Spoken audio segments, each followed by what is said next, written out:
You are getting ready to listen to the voice of Dr. Rhadi Ferguson, 2004 Olympian, four-time national judo champion, Brazilian Jiu-Jitsu black belt, author, speaker, and coach.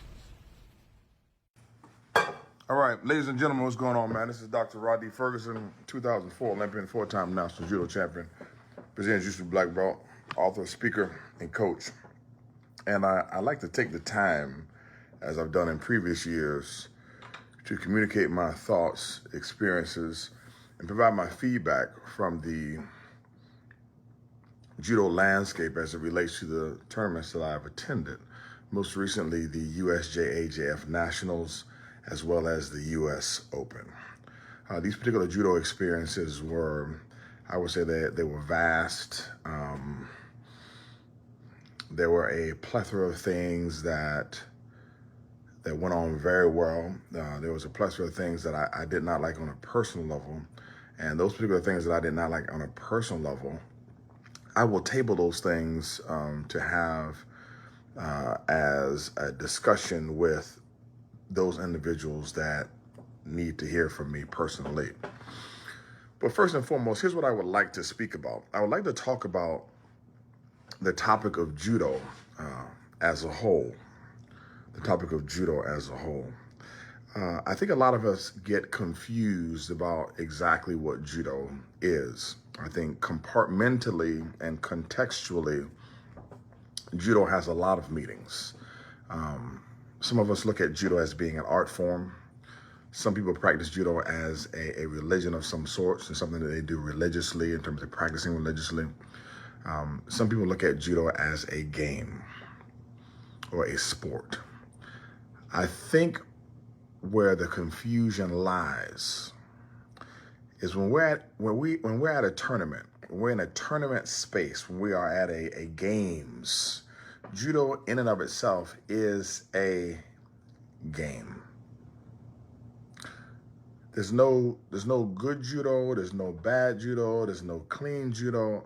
Judo is a game. A game dictated by rules, and what you have to do is you have to study game theory. And if you don't study game theory, it's impossible to do well at this game.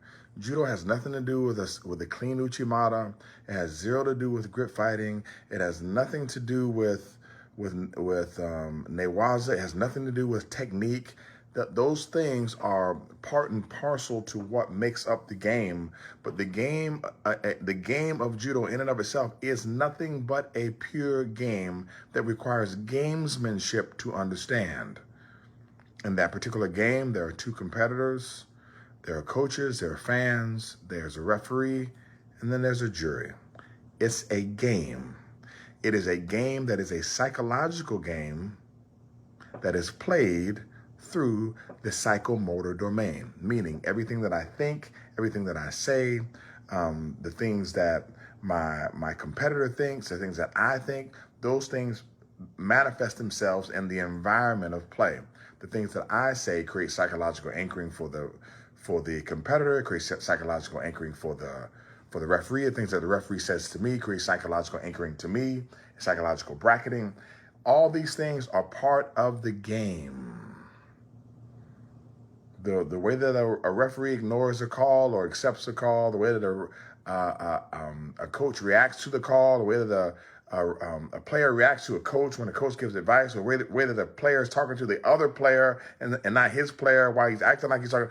All these things are a game. It is nothing more than a game. When you look at judo and you start talking about this technique was clean and that technique was clean, and you unfortunately are playing the lowest level game possible. If you've never picked up a book or any books or read any articles on game theory, let me put you up on what's called free game in the street. I am not charging you any of this. People pay me $250 an hour just to talk to them. That's why most of the time when I talk to people at the US Open or the Nationals, I'm high and by or I play and joke because I'm not really giving anything of substance for 100% free. Today, I'm going to give you something of substance for 100% free. If you have not read any books on game theory, go to Amazon.com today and get a book Getting an audiobook on game theory is not going to be as good. There are some times when I would recommend an audiobook, but you need to grab one or two books on game theory, a high level book and more or less a game theory for dummies book if you can. If you've never read The Prisoner's Dilemma or you don't know anything about The Prisoner's Dilemma, then you should get the book. Now, I'm going to put you up on more free game, all right? Judo is in and of itself a game. It is also a psychological game. I've told this to people. I say it, I actually do it. If you are a coach, if you're a coach and you do not attend the referee meeting, you're making a huge mistake because you can't see the bias of the day and how the game is skewed.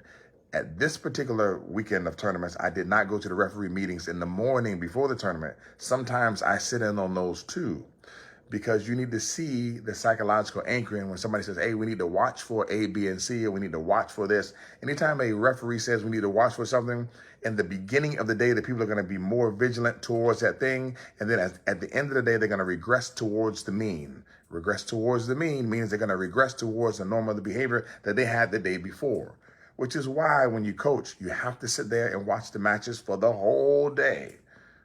You have to watch the matches on the mat that you are. Sometimes the referees switch the mats up. The head ref switches the mats where the referees are. Sometimes they don't, meaning if they're on mat 2 for the weekend, then usually they're on mat 2 for the whole weekend. This was the case at the USJHF. It was not the case at the US Open. They did a good job shuffling up the refs. If they don't shuffle up the refs, you can look at the mat and you'll know the psychological disposition of that particular mat for those particular referees. And you can either write it or jot it down like I used to do when I was younger, or you can keep a mental note of it, which I'm able to do now. Once you understand and see these particular things, I also have mental notes on every ref. When I was competing, I used to write notes on refs. I know the refs that give them their waza time. I know the refs that don't. I know the refs that are very, very adept when it comes to grip fighting. I know the refs that are not. I know the refs that are, I'm going to say it. There are certain refs that are not in as good a shape as other ones, and they don't move around the mat as other. I will give you somebody that does move around the mat a lot. Dr. Gary Berliner, when he's on the mat, he's constantly moving around the mat and moving and trying to catch the angle. And what you'll notice is the referees that are on it, they're not as in good shape. They don't move around the mat as much. And because they're not moving, the propensity for them to miss the angle of a throw is a lot higher, because if there's not a care system, which there's only cameras on 2 different angles and there's not a full care system, the likelihood or the propensity towards them to miss a call is higher based upon usually age, knowledge, and then also shape. Because as the day goes longer, they get fatigued, and if they're not working out, they start making poor calls at the end of the day. Just like as fighters, we start making poor decisions at the end of the day as we work through the rounds because we get tired. These things happen because it is a pure game. You got to know the players within the game. So the first thing I wanted to talk about was judo and in and of itself, and I wanted to wrap the discussion around that particular understanding, because I think people get caught up in the technical display that occurs on a judo mat. And the technical display that occurs on a judo mat is only because there's a technical delta between the two players. There are no, when I mean none, I don't mean for you guys to get involved in the death of expertise by trying to find out one person that is, but when I say there are none or there are no, there's very little. There are very few technical geniuses at the ages of 6, 7, 8, 9, 10, 11, 12, 13, 14, 15, 16. Very few. What you're watching when you see these kids go through the finals, are you seeing the kids that really spend a lot of time on 2 of what we call the 5. Their strength, conditioning, techniques, tactics, and strategy. The kids that spend a lot of time on strength and conditioning are the kids that are really making it through the round, because a kid who is strong will beat a kid who is weaker, period. Just like you can take some technically great 19-year-old and put them against me at 47 years old, and if they're not strong enough, their technique will never be displayed because my strength is just too great for their particular technique. So what we're seeing in the judo space at tournaments and the finals at a young age, you're seeing people who are in great shape and people who are really strong. So to get involved in these arguments about great Waza and great Tachi Waza and great Newaza, these things are nonsensical. It's even as good as the Waza looks. It looks good based upon the technical delta at that particular level because each game has its own meta game, meaning the junior game or the cadet game has its own meta game. And then when you move to the junior level, it has its own meta game. Then when you move to the senior level, it has its own meta game. And then when you move to the senior international level, it has its own meta game. Then when you move to the senior elite international level, it has its own meta game, which is why the Olympics look very different from the US Open, even though it has the same rule set, which is why the finals of a heavyweight match looks very different than the finals of the U.S. National Championships, because the meta game is different. There's a different level of understanding. Now, I hope that I made some sense to some of you who are listening. If not, it's on video, so you can go back. If you'd ever like to get on a call with me or talk to me about it, I'd be more than welcome to do so. If it's referencing this video, I do it for 100% free. If it's referencing somebody else, I'd be more than happy to take your money. Now, I'm going to pour my coffee in. When I come back, I'm going to get to the next part of this discussion. Remember, Game Theory, 2 books, a high-level book that's going to be more statistical based. Don't worry about it. You need to see those funny numbers in there too. And then a lower-level book that is more like a Game Theory for Dummies book. And if you've never read The Prisoner's Dilemma, find The Prisoner's Dilemma. Take everything that you know about judo and throw it out the window when you read the Game Theory book, because judo is just a game. You pick the best strategy for the game, then you utilize the tactics to implement the strategy so that you can be successful with your strategic implementation. I'm going to pour my coffee.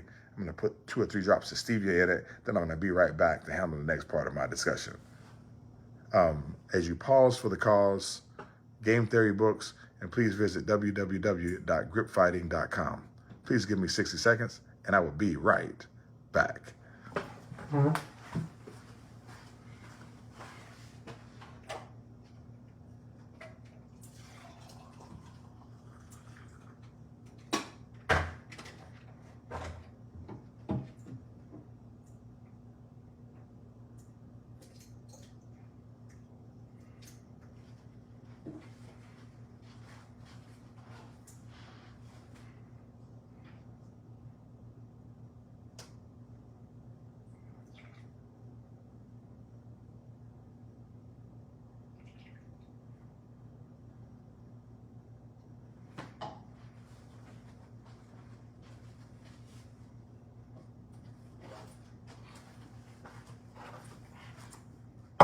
All right, I'm back.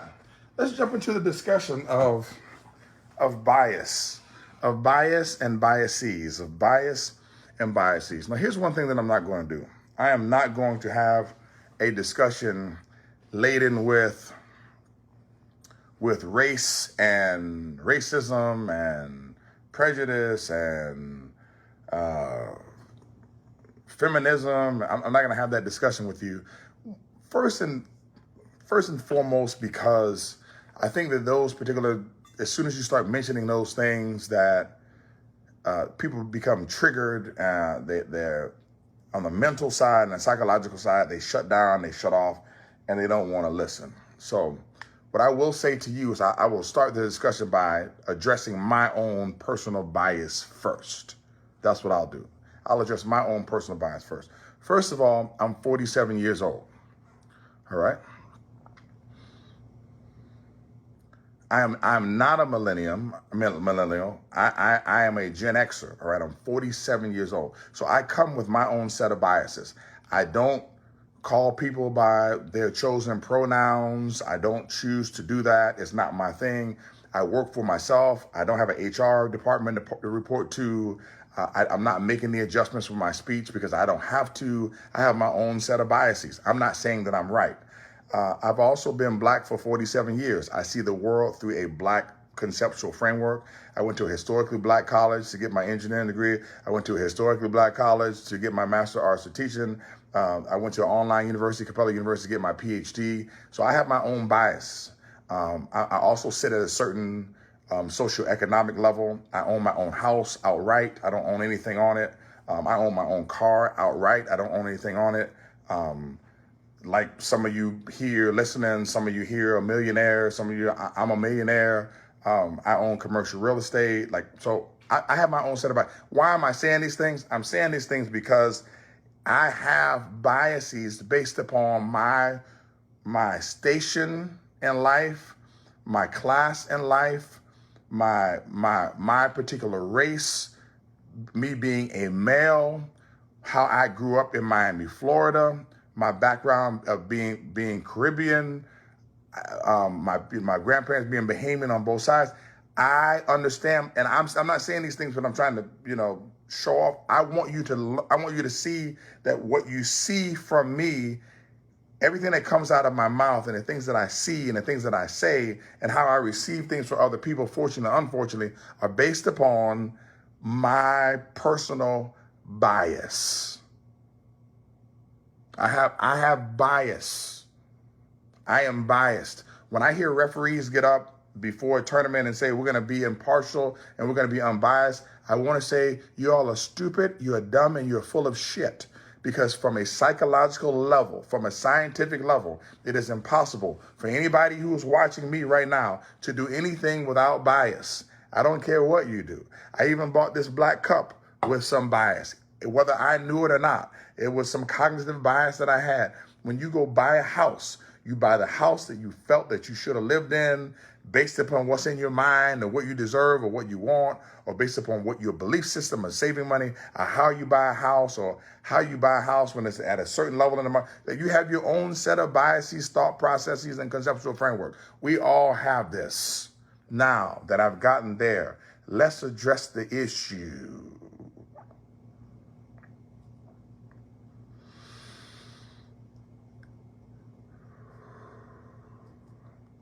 I have a judo club. If you own a judo club, I would suggest that you do what I do when I have a judo club. I have a judo club, and when I look at the judo club at the end of the day, I take a picture at night so I can see who's in my club. I do this every night. Unless my camera is dead, then I have somebody else take the picture and I get it.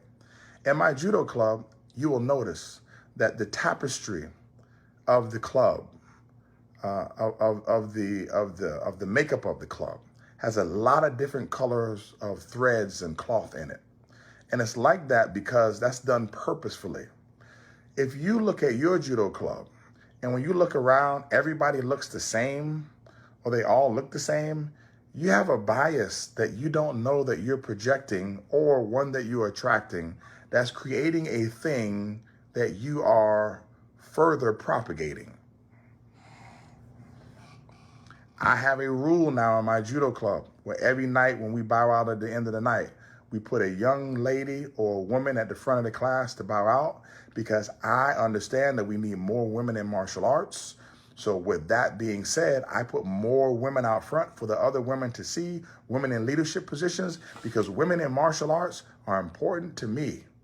I understand that women in the martial arts space are a minority. I understand that women in the martial arts space are disenfranchised. I understand that women in the martial arts space are not given the voice that they need. I understand that women in the martial arts space are not given the ranking that they desire, that they deserve when they're supposed to get it. I understand these things. So because I have an understanding of these things, then I purposely walk against the grain and walk against the conveyor belt of prejudice towards women in the martial arts space, and make sure that I'm doing something if I see something. When you look at your class, when you look at your dojo, and you don't see any people that are making up or making a colorful tapestry in your dojo, and you're not going out to try to find the threads on purpose to stitch them, you, in and of itself, you have a problem. Now, if you don't want to fix your problem, that's okay. But we, as coaches, and especially coaches in the United States, we have an obligation to do what it is that we say we are. If we are the United States of America, first starting with the word united, we can't be united without unity. We can't have unity if we don't unite things. In order for you to unite things, you have to unite one with the other so that the two can be united. If they're not united, then we don't have any United States. Because everything that happens on the state level then moves itself to the national level. But before it happens at the state level, it has to happen at the local level. And at the local level, it has to happen at the community level. And the community level is you. You at the community level, you propagate and project the bias that then occurs inside of the environment of play, inside of the tournaments. Because you have to do something on the local grassroots level that will propagate. And you see how I handle this thing? I took a couple days to prepare for this. I'm handling this the right way. So I'm not even misstepping or making any. I'm not even misspeaking. I'm not handling it where you can say, "Oh man, no." It's on you, just like it's on me. You have a responsibility, just like I have a responsibility. You have a responsibility to provide a kaleidoscope of coloring inside of your dojo, a kaleidoscope of backgrounds, a kaleidoscope of experiences inside of your dojo. And you have an obligation to create an environment that is welcoming, that it attracts all type of people. Yes, we all have the amount that we charge. Yes, I charge $199 a month. Yes, there are certain times when I provide discounts to certain individuals, people, single moms, people coming from a different background. Why? Because I have an obligation to serve, as do you, because we do judo. And none of us do judo for the money. We make money with judo. I don't do judo for the money. I do judo and I expect my judo business to make money, but I don't do judo for the money. I do judo because I enjoy coaching, I enjoy teaching, and I enjoy the change that I'm able to propagate through the individuals who come inside my dojo, who learn through the martial arts. They learn resilience, they learn toughness, they learn how to deal with other people, they learn respect, they learn compassion, they learn how to bleed and keep going, and they learn how to, I'm bleeding, I need to stop. They learn stop loss in business through martial arts. These are all the lessons that we teach. They learn economics, they learn how much do I need to invest per how much I want to get from my judo career. This is what they learn. Now, let's further drill down. The sport of judo, not the art, the sport of judo needs to have some best practices that are in harmony with the other sports.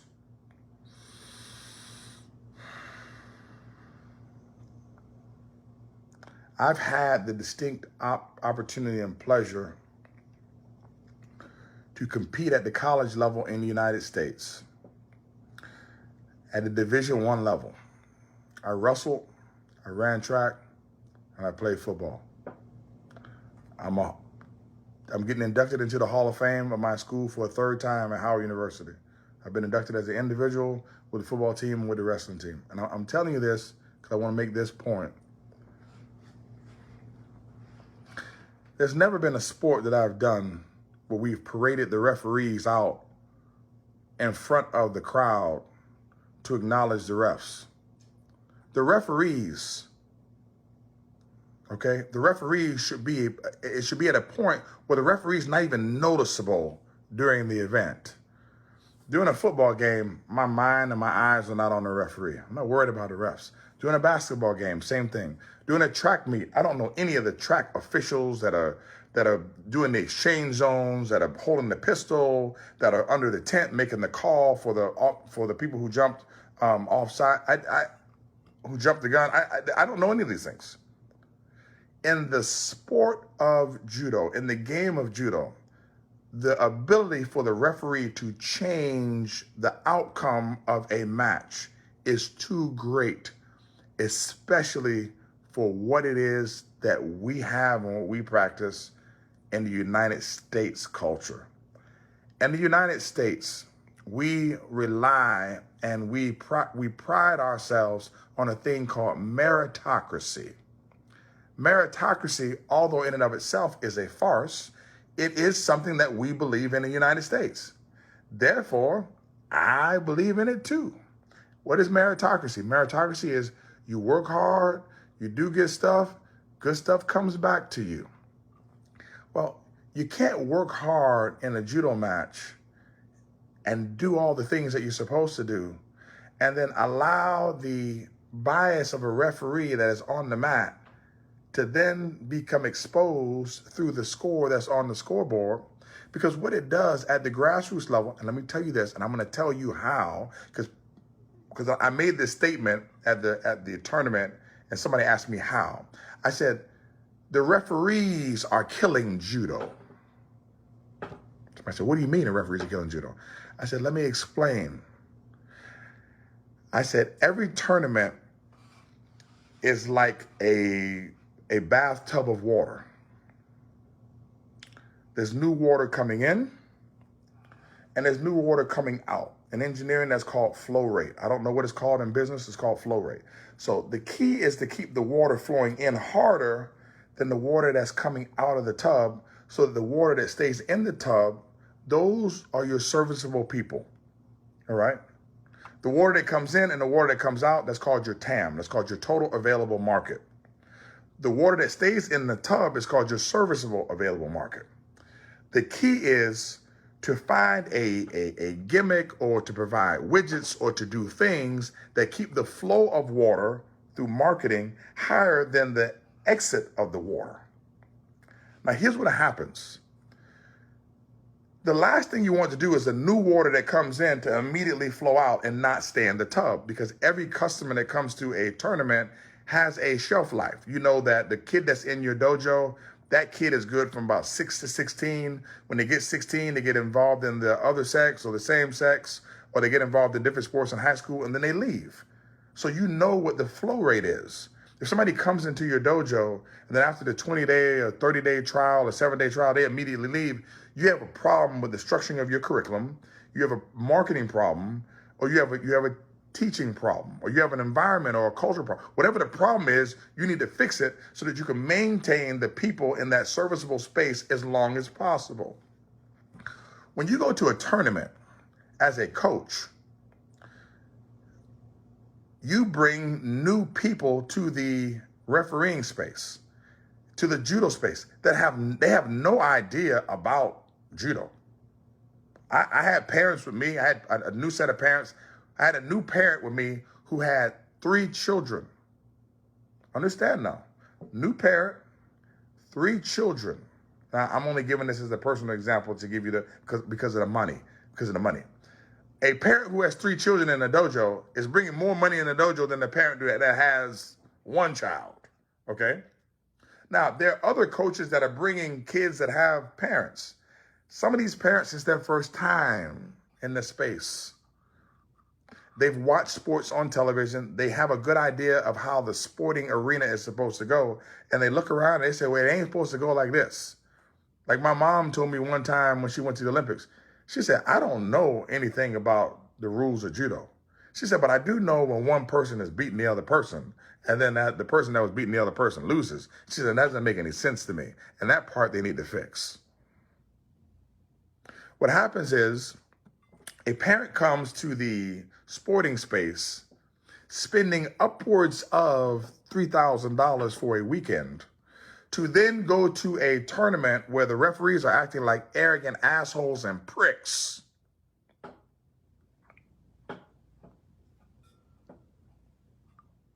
To then go to a tournament where the referees are acting like arrogant assholes and pricks.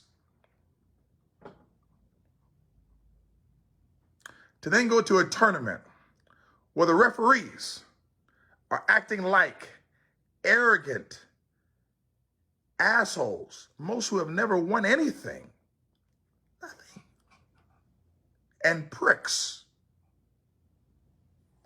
And then to have the parents see how these people are acting towards their children. They then come back home or get in the car or on the way leaving the tournament and say, I am never coming back here again. And then the child says, I don't want to do this anymore. That doesn't have anything to do with being resilient or being tough. It doesn't have anything to do with that. There has to be an element of common sense. There has to be an element of fairness and fair play. And there has to be an element of higher level of business acumen and responsibility for the referees who are refereeing. Now, I will say this. I don't give a shit where you're from. I don't give a shit if you're from Germany. I don't give a shit if you're from Sweden. I give two fucks if you're from South Africa. I don't give a fuck if you're from Egypt. I don't give a fuck if you're from Moldova, Kyrgyzstan, Kazakhstan, Uzbekistan. I don't give a fuck about any of that. When you come to the United States, you are in the United States of America. When I go to another country, I adhere to their cultural imperatives. I'm going to tell you this: USA Judo, USJF, USJA. I want to tell you this, tournament directors, all of you that are listening, I want to tell you this. Every other country has what they call modified IGF rules. Those particular modifications are made so they fit with your demographic, that they fit with your culture, they fit with your cultural imperatives, and they fit with works within your marketplace. You cannot take some of those European standards that work in Europe and bring them in the United States marketplace. They do not work. I am telling you right now, one day somebody's going to have a bad day and they're going to walk to the parking lot and they're going to come back from the parking lot with their bad day fixer. And their bad day fixer is going to ensure that everybody has a bad day. And I think that when people are having arguments with other people, they think that everybody's level of the argument stays there. It does not. Judo is very, very lucky in this respect. Judo, by default of the way that has been created in the marketplace, creates a socioeconomic hurdle that keeps out people like Lil Leroy and Lil Leroy's parents. Because Lil Leroy and Lil Leroy's parents can't afford $260 a night in the hotel. They can't afford the $400 to register to do all the tournaments. I know when I registered Rufus for the division, it was $280 something. They can't afford that. They cannot. But I am telling you, I tell you, I have my own bias. I lived in different places. I've seen different things. The way that some of you all talk, if you talk like that to some kids in Richmond Heights or Perrine in Miami, Florida, that play Pee-wee football, those parents will walk to the car and they will get their argument fixer and they will make it so that you never have an argument again. I am not that type of person. I have a lot to live for. I got a lot of things in my life. I appreciate my life. I've worked hard in my life. I don't feel like my life is over because of a bad call happened. I do not feel like that. Okay. You are lucky that we're in a place and space that basically Judo does what other people do. I pay more money when I go to a party to sit in VIP because I don't want the problems of general admission. Judo's not a general admission sport. But what I'm telling you is, every once in a while, you're going to run